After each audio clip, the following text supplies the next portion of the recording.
But if you stop looking at what you don't have and other people have around you, and instead you start looking at how you can support and develop and help them even more, you'll be amazed at how much more willing they are to step in and help you. So, welcome to the Ignited Recovery Podcast, a new way forward for anyone looking for answers but feeling left out.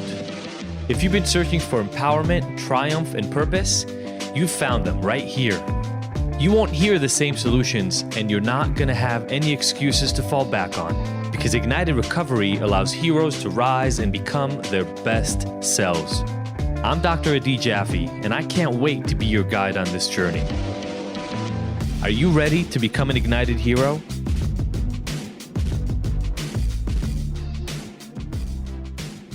In psychology, there's this concept of upward, downward, and sideways comparisons, and I think it's really useful in recovery around mental health and addiction, and I want to explain why a little bit. So importantly, there's a right and wrong way to use these. And in psychology, when we typically learn, let's say, about upward comparisons, the idea is this. You are trying to achieve something, you're trying to get something done, you're trying to compare yourself to other people, and you look at people who are better at this than you. So if it's, let's say, in a sport like tennis, you look at somebody who's a much better ranked player than you, or is superior. If it's somebody in recovery and you're struggling with depression, you look at somebody that seems like they never have depression or they've never had it. If it's about money, you look to somebody who has a lot more money than you or is more successful in business. That kind of idea, right? If you're really upset that you don't have a relationship, you look for somebody who is constantly getting into relationships or everybody loves them and wants to date them. That's an upward comparison. And typically, the reason we can feel less than, and this is the wrong way of using upward comparison, you feel, oh man, I'll never be like that. Look at them. Look at how amazing and how special they are.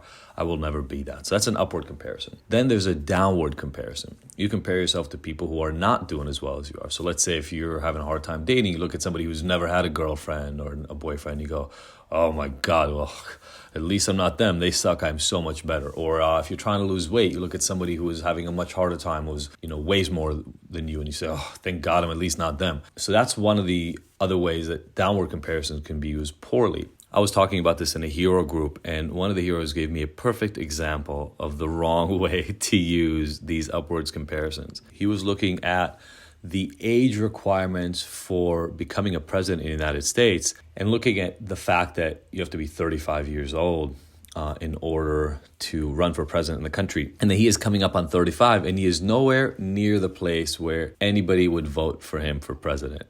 And it made me pause for a second because it's so funny, right? This person is coming in for help with alcohol, and the relative judgment that he's creating for himself about where he needs to be is he needs to be ready to run for president. And it may sound funny to you listening right now, but think to yourself about how many times you have sat there, trying to figure out how you're going to pay rent and then thinking about why you're not Jeff Bezos in terms of money, right? You can create these upwards comparisons that are honestly pretty ridiculous for us. And that is a really, really common story. And then there are sideways comparisons, and that's looking at people who are at about your level. And again, one of the ways in which this can go wrong sometimes is a pretty equal footing kind of comparison, but what can go wrong sometimes is people can ask themselves, well, what do they have that I don't have? And jealousy, resentment, and things of that nature can come up like they can sometimes in upward comparison. So those are ways that I think would be not inappropriate, but wrong, damaging to use upward, downward, and sideways comparisons. But I want to talk about some of the ways that I think these can actually be really, really helpful. And so let's go back and start talking about upward comparisons. So first of all, you can compare yourself to other people who are doing better than you are, right? People who have more money, or better at a sport that you love, or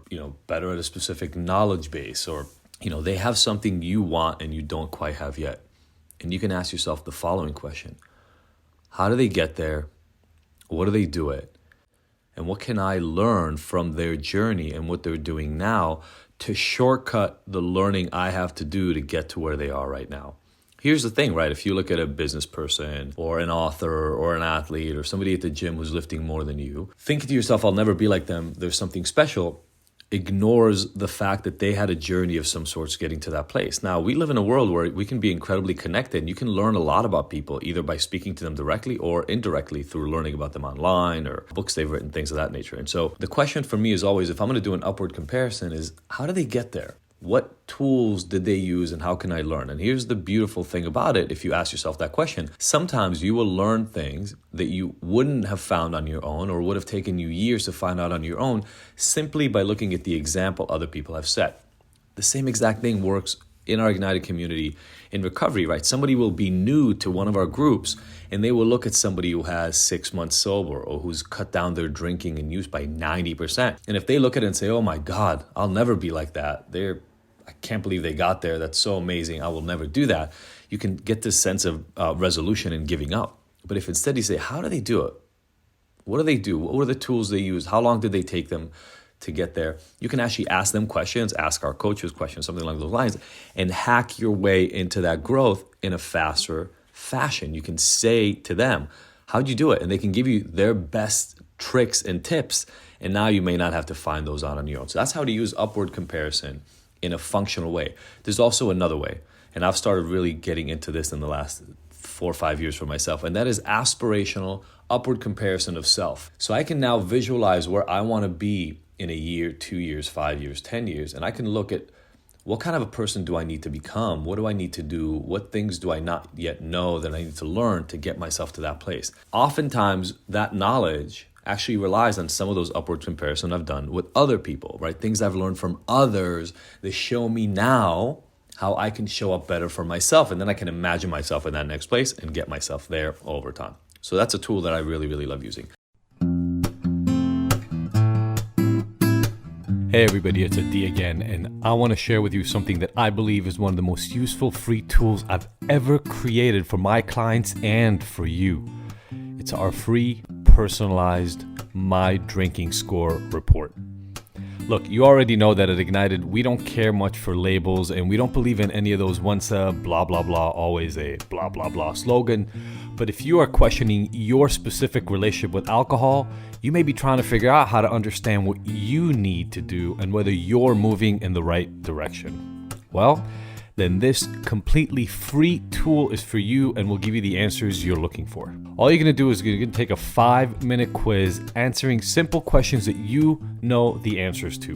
And then like magic, our system is gonna spit out a custom report so that you can find out more about your relationship with alcohol and actually get guidance and help to some of the changes that you can individually make.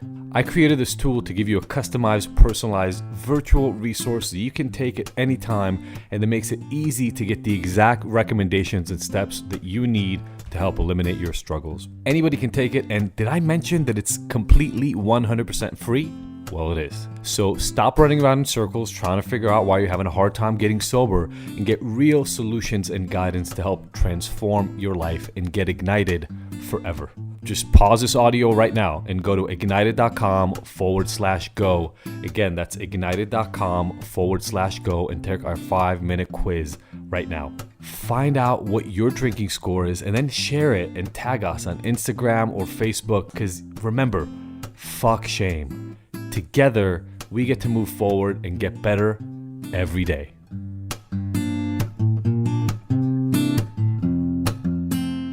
Now let's go back to downward comparison. So you can do other downward comparison. You can look at people who have less than you or doing more poorly than you and compare. Now we don't want to be gloaty and we don't want to get to this place where we feel mightier or higher than, because FYI, we're not. But one of the things that we can do that I love, this comes up around gratitude. So many times, guys, so many times we forget where we came from or we forget what things used to be like, and we reach a new plateau of higher level of functioning and we start taking it for granted.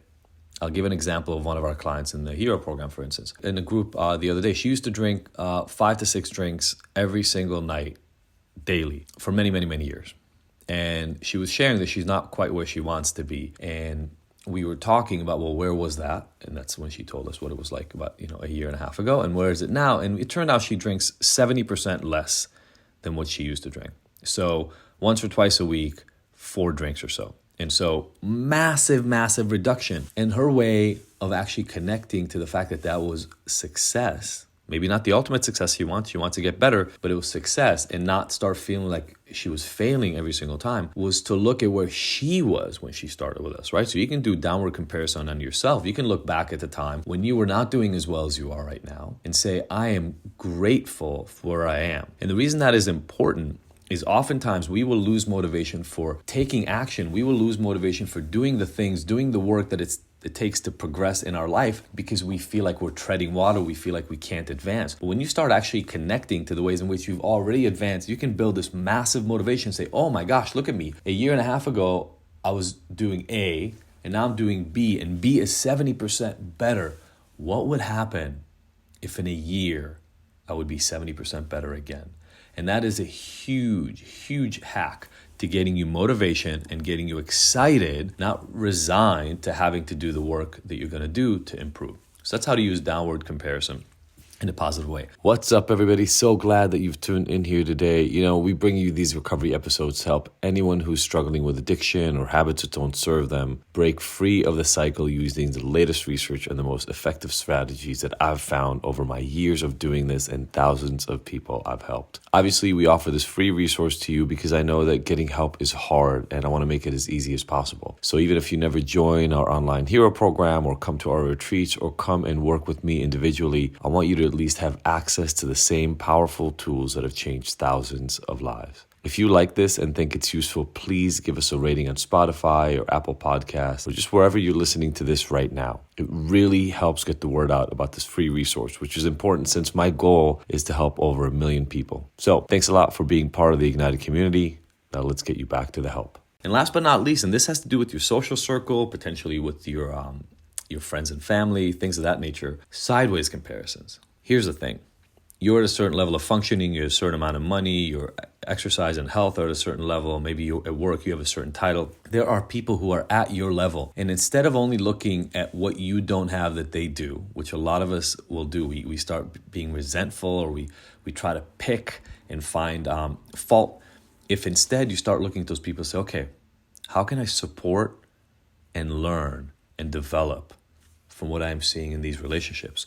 It gives you this magical power. And here's the reason it's magical. The reason it's magical is because a lot of other people are looking at what they don't have and what you do, and they're comparing, and it builds up resentment, and it actually distances us from one another. But if you can change your focus and say, how can I support those people, and how can I still learn and develop with them and from them, you can become a central part of that network that you have. You can start playing a really important role, and then people trust you, they let you in more, and most importantly, you get to actually be important in their life, and they will support you. You will support them. It creates a safety net and a massive reservoir of what I call social capital. And that is your ability to connect with people who will then support you because you've been there for them. And so you have to do this authentically. You can't manipulate people into doing this, or at least not feel good about it. But if you stop looking at what you don't have and other people have around you, and instead you start looking at how you can support and develop and help them even more, you'll be amazed at how much more willing they are to step in and help you. So upward, downward, and sideways comparison. This is a very, very common thing in very basic psychology classes and social psychology, but I want you to turn it around and stop using it in ways that are damaging. Start using it in ways that are helpful for you. I hope this was good. If you liked it, please share it with others so that they can learn about it as well. And if you like the podcast in general, do me a favor, drop us a 5-star rating on Spotify or Apple Podcasts, whatever you listen to on it. And just, again, send it off to people who you think might be able to benefit from this. Thank you so much for being here. See you soon. Thank you for tuning in to the Ignited Heroes Recovery Podcast. I really hope you found the information here useful and that we'll see you back here next week. And look, I want to make sure that this podcast is the most useful it can be for you, so please let me know by emailing info@ignited.com if there are any specific topics or questions you'd like to have addressed. As usual, if you like this episode, I would love for you to leave us a 5-star review and rating. Thanks, and see you next week.